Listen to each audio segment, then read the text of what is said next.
Hello good afternoon friend, कैसे आप लोग। आई थी कल की बिहार में जब 27 लाख लोगों के केवल और केवल 27 लाख लोगों के जो है कैंसर के टेस्ट किए गए, तो उनमें से 80,000 यानी कि इस पूरी संख्या का यदि हम कैलकुलेशन करें तो 3% के लगभग में वहाँ पर यानी कि हर 100 में से 3 व्यक्तियों को कैंसर के लक्षण पाए गए। देखिए, वैसे भी पूरी दुनिया में प्रेजेंट टाइम पे जो देखा जाए तो 25 से 30 मिलियन लोग ऐसे हैं जो कैंसर की मेन बीमारी से यानी कि गंभीर बीमारी से गुजर रहे हैं, और लगभग कि 50 से 60 मिलियन ऐसे लोग हैं जिनमें प्रारंभिक लक्षण हैं। और उससे भी यदि बड़ी बात की जाए तो लगभग 1 बिलियन के अप्रोक्सीमेटली ऐसे लोग भी हैं जिनमें कोई लक्षण नहीं है लेकिन जिनमें लक्षण हो सकते हैं, जो कि बिहार में देखने को मिला है। अब समझते हैं इस पूरे की पूरी बीमारी को कि आखिर होता क्या है, क्या इसके लक्षण हैं, क्या इसके कारण हैं, यदि इसका कोई निवारण है तो वो क्या है, क्यों इसको एक लाइलाज बीमारी बोला जाता है। तो चलिए एकदम शुरू। देखिए, अगर सही मायनों में देखा जाए तो कैंसर के कई सारे लक्षण हो सकते हैं। इसके और भी कृत्रिम कारण क्या हो सकते हैं, जैसे कि नॉर्मली बहुत से व्यक्तियों को आदत होती है कि वो बहुत ज़्यादा शराब पीते हैं, जैसे कि इस वाले फोटो में आप देख सकते हैं जो पीछे बैकग्राउंड चल रहा है। बहुत सारे व्यक्तियों को जो फूडी होने की आदत होती है, बाहर का बहुत ज़्यादा खाने की आदत होती है, लाइक उनको पिज़्ज़ा बर्गर ऐसी बहुत से फास्ट फूड खाने की आदत होती है। रेडिएशन, बात करिए अगर रेडिएशन की, तो रेडिएशन जो ब्रेन ट्यूमर का सबसे बड़ा कारण माना जाता है। जैसे कि जो आपके घर के आसपास अगर टावर है तो हाँ, वो आपके दिमाग का अफेक्ट करेगा। इसलिए ही लोग अपनी ज़मीनों पर, खाली प्लॉटों पर, आपने देखा होगा कि जब भी आपने कभी एडवर्टाइजमेंट देखा होगा कि इतने एक टावर लगवाइए और इतने पैसे ले जाइए। उनको क्या भूत चढ़ रहे हैं वो लोग आपको कि वो लोग एक टावर लगाएंगे और आपको इतने सारे पैसे भी दे देंगे। एक मोबाइल टावर इतना सारा रेडिएशन पैदा करता है कि हाँ, वो एक व्यक्ति के दिमाग में ब्रेन ट्यूमर बनाने के लिए और कई सारे व्यक्तियों को मारने के लिए काफ़ी होता है। टॉपिक है। अब बात करते हैं कि अगर कैंसर के उपचार हैं तो वो कितने टाइप के होते हैं। चलिए शुरू करते हैं। तो देखिए, कैंसर के जो उपचार हैं उसके मेन 3 चरण हैं।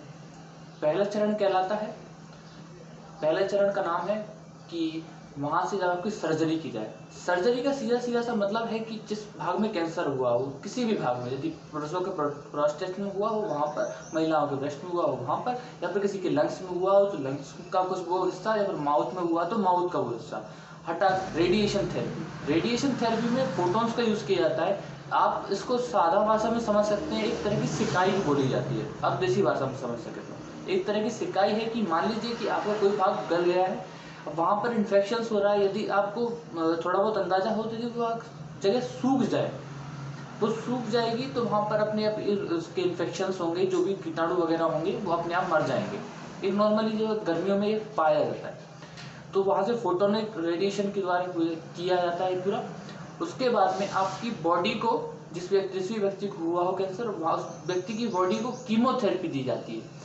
कीमो का मतलब होता है एक तरह का जहर, एक सांप के जहर से बनाई जाती है ये दवाई, उस व्यक्ति को दी जाती है इंजेक्शन के थ्रू, सीरिंज के थ्रू और बॉटल्स के थ्रू। यह एक बहुत पावरफुल दवाई मानी जाती है, और कि जब भी ये व्यक्ति किसी भी व्यक्ति को दी जाए तो लगभग 5 से 6 घंटे और बल्कि 8 से 10 घंटे तक उसकी जो है सीरिंज बॉटल जो भी है वो चलती रहती है। सीरिंज से भी देना है तो एक ड्रॉप से भी कम में उसको दिया जाता है। क्यों? क्योंकि इसके बहुत पावरफुल जो है दवाई होती है। व्यक्ति को कहा जाता है कि उसको सोने मत दीजिएगा एंड वट एवर। क्यों? क्योंकि इसमें एक वो होता तो एक तरह का जहर ही है, उसमें केमिकल्स वगैरह मिला के उसको दवाई बना दी गई है। अब बात करते हैं इसके मेन कारण क्या है यदि किसी व्यक्ति को कैंसर होता है। तो देखिए, कैंसर होने का एक सीधा सा कारण है जो मैंने आपको बताया, जो रेडिएशंस और जो कृत्रिम का जो खाना पीने का बेकार आदत है, और यदि और जेनेटिक भी होता है। यदि बात करी जाए कि किसी व्यक्ति को, सेपरेट व्यक्ति की, तो आपने सुना, जैसा कि हम सब लोग जानते हैं कि हमारे जो शरीर है वो छोटे छोटे सेल से मिलके बना है, और जो कि 60,000 मिलियन से भी ज़्यादा, यानी कि बात की जाए तो 60 बिलियन के अप्रोक्सीमेटली हमारी बॉडी में सेल्स पाए जाते हैं। और जो सेल्स, मान लीजिए कि पूरी की पूरी सेल्स की संरचना है। अब ये पूरी सेल्स की संरचना का क्या होगा कि ये जो है पीछे बढ़ेगी, एक सेल खत्म होगी तो दूसरी सेल हट जाएगी, उसकी जगह एक कॉपी बना देगी। आपने सुना होगा कि एक प्रवर्धन का काम होता है, तो मतलब एक 2 कॉपी बनाते जाते हैं वो एक दूसरे की। एक सेल खत्म होगी, दूसरी बना देगी उसकी 2 कॉपी, दूसरी सेल खत्म होगी फिर उसकी जगह कोई और ले लेगी।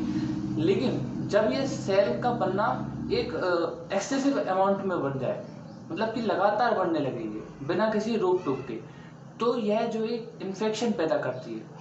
और जब ब्लड सर्कुलेशन में जब ये इन्फेक्शन फैलता है तो ये आपके हार्ट और बॉडी के अदर पार्ट्स में भी जाता है। और जब ये डीएनए में जब डिफॉल्ट होता है, जब वहाँ से ये पार्ट आगे बढ़ता है, तो वहाँ पर ये आपको डिफॉल्ट पैदा करता है और वहीं से ही आपके कैंसर के लक्षण आना चालू हो जाते हैं। देखिए, भारत में यदि बात की जाए तो प्रेजेंट टाइम में बहुत से ऐसे लोग हैं जो कि कैंसर की दम जो है बीमारी से सर्वाइव नहीं कर पाते हैं, क्योंकि इसकी बीमारी की जो लक्षण भी हैं बहुत से लोगों को पल्ले में नहीं पड़ता है। जैसे कि नॉर्मली यदि किसी को ब्रेस्ट कैंसर है तो बताने में लोग बहुत झिझकते हैं, महिलाओं की यदि बात करें, और यदि पुरुषों में भी है तो वो लोग भी बहुत झिझकते हैं कि किसी कारणों से इतनी गलतियों से वो हो सकती है बीमारी, अब जेनेटिकल भी हो सकती है। लेकिन हाँ, यदि आपको ऐसा कुछ लक्षण है तो जाइए और अपनी चेकअप करवाइए, क्योंकि वहाँ पर जो गवर्नमेंट हॉस्पिटल्स हैं वहाँ पर आपका चेकअप फ्री हो सकता है। एम्स वगैरह में आपका जो है चेकअप होगा वो बहुत सस्ते में होगा, और सस्ते में होगा, अच्छे में होगा। तो आज हमने जाना कैंसर के बारे में, और इसके बारे में लास्ट टॉपिक पर आते हैं कि यदि हाँ नेचुरली इसके क्या इलाज है।